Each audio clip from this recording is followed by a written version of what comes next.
ಮತ್ತೆ ಮುಂದುವರೆದು ಹೇಳ್ತಾನೆ ದುರ್ಯೋಧನ ಅಜ್ಜನಿಗೆ ಎನ್ನನು ಖಾಳನನ್ ಎನ್ ಅನುಗಧಮ್ಮನನ್ ಇಕ್ಕಿದ. ಎನ್ನನು ಖಾಳನನ್ ಎನ್ ಅನುಗಧಮ್ಮನನ್ ಇಕ್ಕಿದ ಪಾರ್ಥ ಭೀಮರ್ ಉಳ್ಳ ಅನ್ನೆಘಂ ವಲ್ಯನ್ എന്നൊടലോൾ എന്ന അസു ഉള്ളിനം അജ്ജ സന്ധിയം മുന്നം അವಂದಿರ್ ಇರ್ಬರುಮನ್ ಇಕ್ಕುವೆನ್ ಇಕ್ಕಿ ಬಳಿಕೆ ಸಂಧಿಗೆ ಓಣ್ ನೆಗಳ್ದ ಅಂತಕಾತ್ಮಜನೋಳ್ ಎನ್ ಅಳಲ್ ಆರಿದೊಡೆ ಆಗದೆಂಬೆನೆ ಹೇಳ್ತಾನೆ. ಎನ್ನನು ಘಾಳನನ್ ನನ್ನ ಪ್ರೀತಿಯ ಸ್ನೇಹಿತನನ್ನು, ಅನುಗಾಳನನ್ ಪ್ರೀತಿಯ ಸ್ನೇಹಿತನನ್ನು, ಎನ್ನನುಗ ತಮ್ಮನನ್ ನನ್ನ ಪ್ರೀತಿಯ ತಮ್ಮನನ್ನು, ಇಕ್ಕಿದ ಕೊಂದ ಪಾರ್ಥ ಭೀಮರ್ ಉಳ್ಳ ಅನ್ನೆಘಂ. ಪಾರ್ಥ ಭೀಮ ಅಂದರೆ ಅರ್ಜುನ ಭೀಮರು ಇರುವವರೆಗೂ ವಲ್ಯನ್ ಸಂಧಿ ವಲ್ಯ ಒಪ್ಪಂದವನ್ನು ವಲ್ಯ ಎನ್ನೊಡಲೋಳ್ ನನ್ನ ದೇಹದಲ್ಲಿ ಉಸಿರಿರುವವರೆಗೂ ಎನ್ನೊಡಲೋಳ್ ಎನ್ನ ಉಸಿರು ಉಳ್ಳಿನಂ ನನ್ನ ದೇಹದಲ್ಲಿ ಉಸಿರಿರುವವರೆಗೂ ಅಂದ್ರೆ ನಾನು ಸಾಯುವವರೆಗೂ ಅವರು ಇರುತನ ನಾನು ಒಪ್ಪಂದ ಮಾಡಿಕೊಳ್ಳಲ್ಲ. ಅವರು ಸತ್ತ ಮೇಲೆ ಬೇಕಾದ್ರೆ ಒಪ್ಪಂದವನ್ನು ಮಾಡ್ಕೊಳ್ತೀನಿ, ಸತ್ತ ಮೇಲೆ ಬೇಕಾದ್ರೆ ಒಂದು ಒಪ್ಪಂದವನ್ನು ಮಾಡ್ಕೊಳ್ತೀನಿ ಹೇಳ್ತಾನೆ. ಏನು ಹೇಳ್ತಾನೆ ಅಂದ್ರೆ ಭಾಳ ಅದ್ಭುತವಾಗಿ ಹೇಳ್ತಾನೆ. ಎನ್ನನುಗದಮ್ಮನ ನಿಕ್ಕಿದ ಪಾರ್ಥ ಭೀಮರ್ ಉಳ್ಳ ಅನ್ನೆಘಂ ವಲ್ಲೆನ್ ಎನ್ನ ಒಡಲೋಳ್ ಎನ್ನ ಹಸು ಉಳ್ಳಿನಂ ಅಜ್ಜ ಸಂಧಿಯಂ ಮುನ್ನಂ ಅವಂದಿರ್ ಇರ್ಬರುಮನ್ ಇಕ್ಕುವೆನ್. ಮುಂಚೆ ಇಬ್ಬರನ್ನು ಇಕ್ಕುವೆನು, ಅವರಿಬ್ಬರನ್ನ ಕೊಲ್ಲುವೆನು, ಬಳಿಕೆ ಸಂಧಿಗೆ ಇವೆನ್ ಆಮೇಲೆ ಸಂಧಿಯನ್ನು ಮಾಡ್ಕೊಳ್ತೀನಿ, ಬಳಿಕ ಸಂಧಿಯನ್ನು ಮಾಡ್ಕೊಳ್ತೀನಿ. ಯಾರ ಜೊತೆಗೆ? ನೆಗಳ್ದ ಅಂತಕಾತ್ಮಜನೋಳ್ ಶ್ರೇಷ್ಠವಾದ ಧರ್ಮರಾಯನ ಜೊತೆ ನಾನು ಒಪ್ಪಂದವನ್ನು ಮಾಡಿಕೊಳ್ತೀನಿ. ಆದ್ರೆ ಇಬ್ಬರೂ ಇರುತ್ತಾನ. ಸ್ನೇಹಿತನನ್ನು ಕೊಂದಿರ್ತಕ್ಕಂಥ ಅರ್ಜುನ, ಪ್ರೀತಿಯ ತಮ್ಮನನ್ನು ಕೊಂದಿರ್ತಕ್ಕಂಥ ಭೀಮ, ಅವರಿಬ್ಬರು ಇರುವವರೆಗೂ ನಾನು ಮಾತ್ರ ಒಪ್ಪಂದವನ್ನು ಮಾಡಿಕೊಳ್ಳಲಾರೆ. ಅದು ನನ್ನ ದೇಹದಲ್ಲಿ ಉಸಿರಿರುವವರೆಗೂ ನಾನು ಒಪ್ಪಂದವನ್ನು ಮಾಡಿಕೊಳ್ಳಲ್ಲ. ಮುಂಚೆ ಅವರಿಬ್ಬರನ್ನ ಕೊಲ್ತೀನಿ, ಮುಂಚೆ ಅವರಿಬ್ಬರನ್ನ ಸಾಯಿಸ್ತೀನಿ. ಅವರನ್ನು ಕೊಂದ ಬಳಿಕ ಬೇಕಂದ್ರೆ ಶ್ರೇಷ್ಠವಾಗಿರ್ತಕ್ಕಂಥ ಅಂತಕಾತ್ಮಜ ಇಟ್ ಮೀನ್ಸ್ ಯಮನ ಮಗ ಧರ್ಮರಾಯ, ಅವನ ಜೊತೆ ಒಪ್ಪಂದವನ್ನು ಮಾಡಿಕೊಳ್ತೀನಿ. ಎನ್ ಅಳಲ್ ಆರಿದೊಡೆ ಆಗದೆಂಬೆನೆ ನನ್ನೊಡಲೊಳಗಿನ ಬೆಂಕಿ ಕಿಚ್ಚು ದ್ವೇಷ ಆರಿದ ಮೇಲೆ ನಾನು ಒಪ್ಪಂದವನ್ನು ಮಾಡಿಕೊಳ್ಳೋದಿಲ್ಲ ಅಂತ ಹೇಳ್ತೀನೇನು? ಖಂಡಿತವಾಗಿ ಒಪ್ಪಂದವನ್ನು ಮಾಡಿಕೊಳ್ತೀನಿ. ಆದ್ರೆ ಪಾರ್ಥ ಭೀಮರು, ಅರ್ಜುನ ಭೀಮರು ಸಾಯುವವರೆಗೂ ನಾನು ಒಪ್ಪಂದವನ್ನು ಮಾಡಿಕೊಳ್ಳಲ್ಲ. ಯಾಕಂದರೆ ಆತ್ಮೀಯ ಸ್ನೇಹಿತ ಕರ್ಣನನ್ನು ಕೊಂದಿರ್ತಕ್ಕಂಥವನು ಅರ್ಜುನ, ಪ್ರೀತಿಯ ತಮ್ಮ, ಅವನ ಬಲಗೈ ಅವನು ದುಶ್ಯಾಸನ. ದುರ್ಯೋಧನ ಹೇಳಿದ್ದನ್ನು ಚಾಚು ತಪ್ಪದೆ ಪಾಲಿಸ್ತಾ ಇದ್ದ. ದುರ್ಯೋಧನನಿಗೆ ಒಂದು ಹೇಳಿದ್ರೆ ಎರಡು ಮಾಡ್ಕೊಂಬರ್ತಿದ್ದವ ಅಂತಹ ತಮ್ಮವ. ಆ ಪ್ರೀತಿಯ ತಮ್ಮನನ್ನು ಯಾವ ರೀತಿ ಕೊಲ್ಲಲಾಯಿತು? ಭೀಮ ಅವನ ನೆತ್ತರವನ್ನು ಬಗಿಸಿಂದ ಬಗೆದುಬಿಟ್ಟ. ಅದಕ್ಕೆ ಸಂಜಯನೊಂದಿಗೆ ಅಜ್ಜಿನ ಹತ್ರ ಹೋಗ್ಬೇಕಾದ್ರೆ ಎಲ್ಲ ಶವಗಳನ್ನು ನೋಡ್ತಾ ಇಲ್ಲ, ಒಂದು ಮರಳು ತಿಂತಾಯಿತ್ತು. ಮರಳು ಅಂದ್ರೆ ದೇಹಗಳನ್ನು ತಿನ್ನುವಂಥ ಪಿಸಾಚಿ ನೋಡ್ತಾ ಇತ್ತು. ದುರ್ಯೋಧನ ನೋಡ್ತದ್ದು, ನೋಡಿ ಅದು ಅಪಹಾಸ್ಯ ಮಾಡಿತ್ತು. ದುರ್ಯೋಧನ ಯಾವ ರೀತಿ ಅಪಹಾಸ್ಯ ಮಾಡಿತ್ತು ಅಂತ ಕೇಳಿದ್ರೆ, ದುರ್ಯೋಧನ ಹಿಂಗೆ ಸಂಜಯನ ಜೊತೆ ಹೋಗ್ಬೇಕಾದ್ರೆ ಅದು ಶವ ತಿನ್ಕೋತ ಕೂತಿತ್ತು. ಮರಳು ಇಟ್ ಮೀನ್ಸ್ ಪಿಸಾಚಿ ಕುಂತಂಥ ಸಂದರ್ಭದಲ್ಲಿ ದುರ್ಯೋಧನ ಅದನ್ನು ದಿಟ್ಟಿಸಿದ. ಆವಾಗ ಅವನನ್ನು ದಿಟ್ಟಿಸಿ ಹೇಳ್ತು, ಏನು ಮಾಡಲಿ, ನನಗೆ ಸಿಗ್ತಾನೆ ಇಲ್ಲ. ಗುರು ದ್ರೋಣಾಚಾರ್ಯರ ರಕ್ತವನ್ನು ಕುಡಿಬೇಕಂತೀನಿ, ಅವರು ಬ್ರಾಹ್ಮಣರು, ಅವ್ರ ರಕ್ತವನ್ನು ಕುಡಿಯೋಕ್ಕಾಗ್ತಿಲ್ಲ. ಈ ಕಡೆ ದುಶ್ಯಾಸನನ ರಕ್ತವನ್ನು ಹೀರ್ಬೇಕಂತೀನಿ, ದುಶ್ಯಾಸನನ ರಕ್ತವನ್ನು ಈಗಾಗಲೇ ಭೀಮ ಎಲ್ಲವನ್ನು ಹೀರಿಬಿಟ್ಟಿದ್ದಾನೆ. ಇನ್ನು ಭೀಷ್ಮಾಚಾರ್ಯರ ರಕ್ತವನ್ನು ಕುಡಿಬೇಕಂತ ಅಂದ್ಕೊಂಡಿದ್ದೀನಿ, ಭೀಷ್ಮಾಚಾರ್ಯರು ಇನ್ನೂ ಬದುಕಿದಾರ. ನನಗೆ ಯಾರು ರಕ್ತ ಕುಡಿಲ್ಲ, ನಾನು ನಿಮ್ಮನ್ನೇ ಕಾಯ್ತಾ ಇದ್ದೀನಿ ಅಂತ ಹೇಳ್ತು ಆ ಮರಳು ದುರ್ಯೋಧನನಿಗೆ. ಎಷ್ಟು ಸಿಟ್ಟು ಬಂದಿರಬೇಡ್ರಿ ದುರ್ಯೋಧನನಿಗೆ. ಎಷ್ಟು ಸಿಟ್ಟು ಬಂದಿರಬೇಡ. ನೋಡ್ರಿ ಹೇಳಿದೆ ಅನ್ನೋದು ದುರ್ಯೋಧನಗ ಹೇಳ್ತದ ನೇರವಾಗಿ. ಭೀಷ್ಮಾಚಾರ್ಯರಂತೂ ಬ್ರಾಹ್ಮಣರು, ದ್ರೋಣಾಚಾರ್ಯರಂತೂ ಬ್ರಾಹ್ಮಣರು, ಅವ್ರ ರಕ್ತವನ್ನ ನಾನು ಕುಡಿಯಲ್ಲ. ಇನ್ನು ದುಶ್ಯಾಸನ ರಕ್ತ ಕುಡಿಬೇಕಂದ್ರೆ ಅವನಲ್ಲಿ ಏನು ರಕ್ತ ಇಲ್ಲ, ಭೀಮ ಎದೆ ಬಗೆದು ರಕ್ತವನ್ನು ಕುಡಿದ್ಬಿಟ್ಟಿದ್ದಾನ. ಇನ್ನು ಭೀಷ್ಮಾಚಾರ್ಯ ರಕ್ತವನ್ನು ಕುಡಿಬೇಕಂತ ಮಾಡಿದ್ದೀನಿ, ಅವರಿನ್ನೂ ಜೀವಂತಾನೇ ಇದ್ದಾರ. ಅದಕ್ಕೆ ನಾನು ನಿಮ್ಮನ್ನ ಎದುರು ನೋಡ್ತಾ ಇದ್ದೀನಿ, ಅಂದ್ರೆ ನೀವು ಯಾವಾಗ ಸಾಯ್ತೀರಿ ನಿಮ್ಮ ರಕ್ತ ನಾ ಕುಡಿಬೇಕಂತ ಕಾಯಕತ್ತೀನಿ ಅಂತ ಹೇಳ್ತಲ್ಲ ಆ ಮರುಳು, ಆ ಪಿಸಾಚಿ ಹೆಂಗೆ ಆಗಿರಬೇಡ. ಅದಕ್ಕೆ ಹೇಳ್ತಾನ, ಅವನು ರಕ್ತವನ್ನು ಹೆಂಗೆ ಕುಡಿದ್ಬಿಟ್ಟಿದ್ದ ಭೀಮ ಅನ್ನೋದು ಭಾಳ ಕ್ರೌರ್ಯ ಅದು. ಹಾಗೆ ತಮ್ಮನನ್ನು ಕೊಂದಿರ್ತಕ್ಕಂತಹ ಭೀಮನನ್ನು, ಸ್ನೇಹಿತನನ್ನು ಕೊಂದಿರ್ತಕ್ಕಂತಹ ಅರ್ಜುನನನ್ನು ಮೊದಲು ಕೊಲ್ತೀನಿ. ಕೊಂದ ಬಳಿಕ ನಾನೇನು ಮಾಡ್ತೀನಿ ಅಂದ್ರೆ ಒಪ್ಪಂದವನ್ನು ಮಾಡ್ಕೊಳ್ತೀನಿ.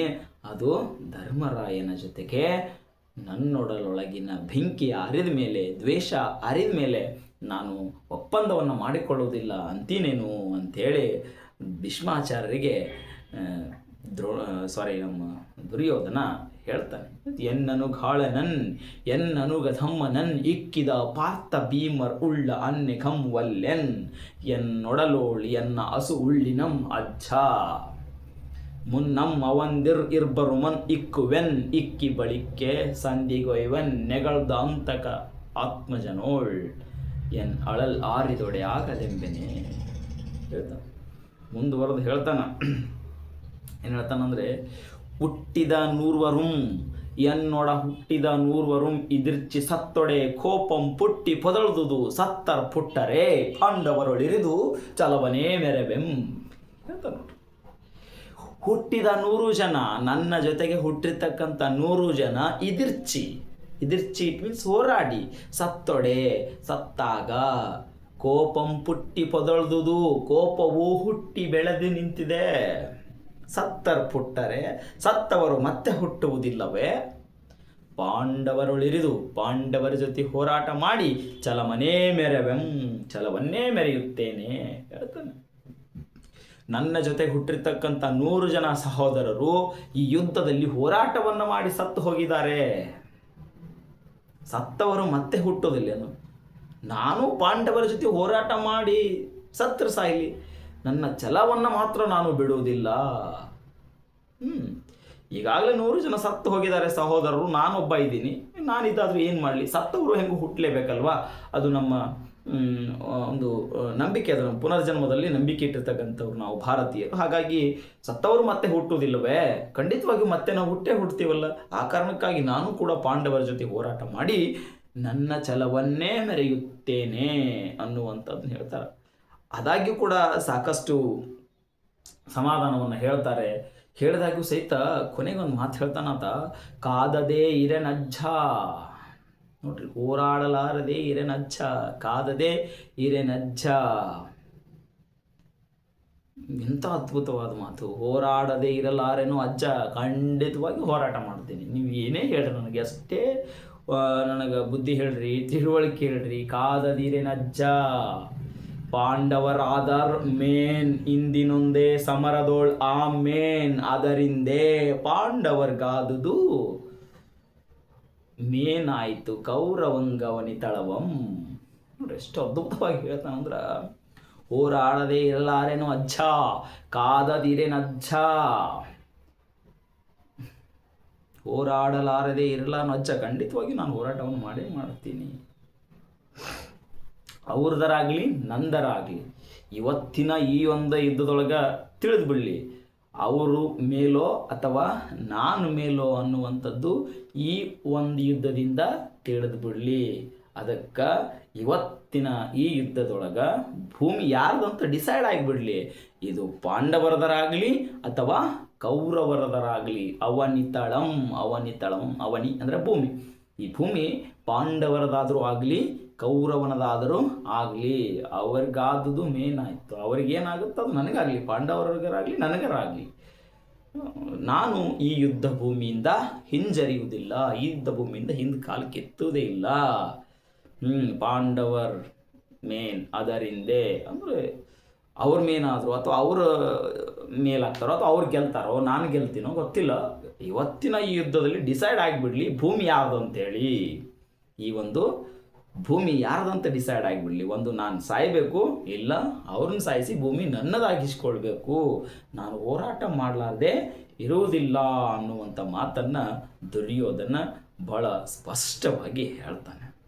ಇದು ಇಡೀ ಪದ್ಯವನ್ನು ನಾವು ಗಮನಿಸಿದರೆ ದುರ್ಯೋಧನನ ಛಲ ಎಂಥದ್ದು ಅನ್ನುವುದು ನಮಗಿಲ್ಲಿ ಗೊತ್ತಾಗುತ್ತೆ.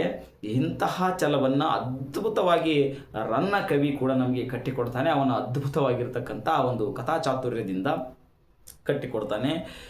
ಇಷ್ಟೆಲ್ಲ ನೋಡಿದ ಮೇಲೆ ನಮಗೆ ಒಂದು ತಿಳ್ಕೊಬೇಕಾಗಿರೋದೇನು ಅಥವಾ ಅದರ ಸಾರಾಂಶ ಏನಂತ ಕೇಳಿದರೆ, ಒಟ್ಟಾರೆಯಾಗಿ ಭೀಷ್ಮಾಚಾರ್ಯರ ಹತ್ರ ಹೋದಾಗ ಆಶೀರ್ವಾದ ತಗೋಬೇಕಾದಾಗ ಹೇಳ್ತಾರೆ ಭೀಷ್ಮಾಚಾರ್ಯರು, ಇಲ್ಲಪ್ಪ ನೀನು ಒಪ್ಪಂದವನ್ನು ಮಾಡಿಸ್ತೀನಿ ಅವ್ರಿಗೆ ಹೇಳಿ, ಅವ್ರನ್ನ ಹೇಳಿದ ಮಾತನ್ನು ಮೀರಲ್ಲ, ನೀನು ನಾನು ಹೇಳಲಾರ್ದು ಮೀರಲಾರ್ದೆ ಒಪ್ಪಂದವನ್ನು ಅವ್ರ ಜೊತೆ ಮಾಡ್ಕೊಂಡ್ಬಿಡು, ಮುಂಚಿನಂತೆ ಇರುವಂತ್ರಿ ಅಂತ ಹೇಳಿದಾಗ ಮುಗುಳ್ನ ಕೇಳ್ತಾನೆ, ನಾನು ಇಲ್ಲಿಗೆ ನಿಮಗೆ ನಮಸ್ಕಾರ ಮಾಡಿ ಹೋಗಲಿಕ್ಕೆ, ಆಶೀರ್ವಾದ ಪಡೆದುಕೊಂಡು ಹೋಗಲಿಕ್ಕೆ ಬಂದಿದ್ದೇನೆ, ಶತ್ರುಗಳೊಂದಿಗೆ ಒಪ್ಪಂದವನ್ನು ಮಾಡಿಕೊಳ್ಳಿಕ್ಕೆ ನಾನು ಬಂದಿಲ್ಲ.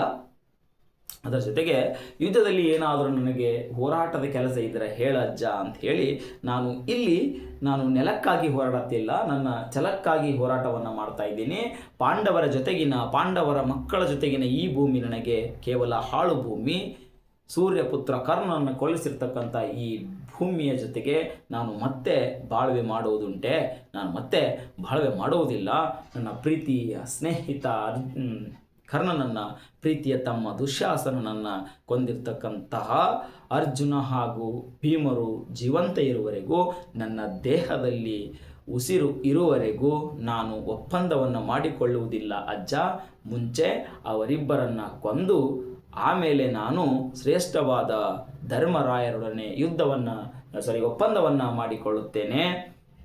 ನನ್ನ ಒಡಲೊಳಗಿನ ಬೆಂಕಿ ಆರಿದ ತಕ್ಷಣ ನಾನು ಇಲ್ಲ ಅಂತೀನೇನು, ಆಮೇಲೆ ನಾನು ಒಪ್ಪಂದವನ್ನು ಮಾಡಿಕೊಳ್ತೀನಿ. ವರದ ಹೇಳ್ತಾನೆ, ನನ್ನ ಜೊತೆಗೆ ಹುಟ್ಟಿರ್ತಕ್ಕಂಥ 100 ಜನ ಸಹೋದರರು ಹೋರಾಡಿ ಸತ್ತಿದ್ದಾರೆ. ಸತ್ತವರು ಮತ್ತೆ ಹುಟ್ಟಲಾರರೆ, ಮತ್ತೆ ಖಂಡಿತವಾಗಿ ಹುಟ್ಟುತ್ತಾರೆ. ಆ ಕಾರಣಕ್ಕಾಗಿ ನಾನು ಪಾಂಡವರ ಜೊತೆ ಹೋರಾಡಿ ನನ್ನ ಛಲವನ್ನೇ ಮೆರೆಯುತ್ತೇನೆ. ನಾನು ಹೋರಾಡಲಾರದೆ ಇರಲಾರೆನು ಅಚ್ಚ. ಇವತ್ತಿನ ಈ ಒಂದು ಯುದ್ಧದಲ್ಲಿ ನಾನಾದರೂ ಮೇಲಾಗಲಿ, ಅವರಾದರೂ ಮೇಲಾಗಲಿ, ಪಾಂಡವರಿಗಾದದ್ದು ಕೌರವನಿಗೂ ಆಗಲಿ, ಇವತ್ತಿನ ಈ ಯುದ್ಧ ಒಂದು ಡಿಸೈಡ್ ಆಗಲಿ, ಈ ಭೂಮಿ ಪಾಂಡವರದಾದರೂ ಆಗಲಿ ಕೌರವನದಾದರೂ ಆಗಲಿ ಎನ್ನುವಂತಹ ಮಾತನ್ನು ಭೀಷ್ಮಾಚಾರ್ಯರಿಗೆ ಹೇಳ್ತಾನೆ. ಕೊನೆಗೆ ಭೀಷ್ಮಾಚಾರ್ಯರು ಬೇರೆ ಸಲಹೆಯನ್ನು ಕೊಡ್ತಾರೆ. ಅವರ ಸಲಹೆ ಮೇರೆಗೆ ವೈಶಂಪಾಯನ ಸರೋವರದಲ್ಲಿ ಅಡಗಿಕೊಳ್ಳುವಂತಹ ಪರಿಸ್ಥಿತಿ ಬರುತ್ತೆ. ಅಲ್ಲಿಗೆ ಭೀಮ ಎಂಟ್ರಿ ಕೊಡ್ತಾನೆ, ಮೊದಲಿಸ್ತಾನೆ, ಹೊರಗೆ ಕರೀತಾನೆ. ಕರೆದ ನಂತರ ಅಲ್ಲಿ ಯುದ್ಧ ಆಗುತ್ತೆ. ಯುದ್ಧದಲ್ಲಿ ಅವನ ತೊಡೆ ಅಂದರೆ ಮೈತ್ರೇಯರು ಅವನಿಗೆ ಕೊಟ್ಟಿರ್ತಕ್ಕಂಥ ಒಂದು ಶಾಪ, ಅದು ಅವನ ತೊಡೆ ವೀಕ್ನೆಸ್ ಆಗಿರುತ್ತೆ. ಕೃಷ್ಣನ ಸೂಚನೆ ಮೇರೆಗೆ ಅವನ ತೊಡೆ ಹೊಡಿತಾನೆ, ತೊಡೆ ಮುರಿದು ಬೀಳ್ತಾನೆ. ಬಿದ್ದಾದ ಮೇಲೆ ಕೂಡ ಅನೇಕ ಘಟನಾವಳಿಗಳು ನಡೀತವೆ. ಅದನ್ನು ಮಹಾಭಾರತದಲ್ಲಿ ಅನೇಕ ಕವಿ ಮಹರ್ಷಿಗಳು ಅದನ್ನು ಉಲ್ಲೇಖ ಮಾಡಿದ್ದಾರೆ. ಇದಿಷ್ಟು ಆಗಿತ್ತು ಈಗಿನ ಛಲಮನೆ ಮೆರವೆಮ್ಮನ್ನುವಂಥ ಈ ಒಂದು ಪದ್ಯದ ವಿವರಣೆ. ಇಲ್ಲಿವರೆಗೂ ಕೇಳಿಸ್ಕೊಂಡಿದ್ದಕ್ಕಾಗಿ ಎಲ್ಲ ವಿದ್ಯಾರ್ಥಿ ಬಳಗಕ್ಕೂ ತುಂಬ ಹೃದಯದ ಧನ್ಯವಾದಗಳು.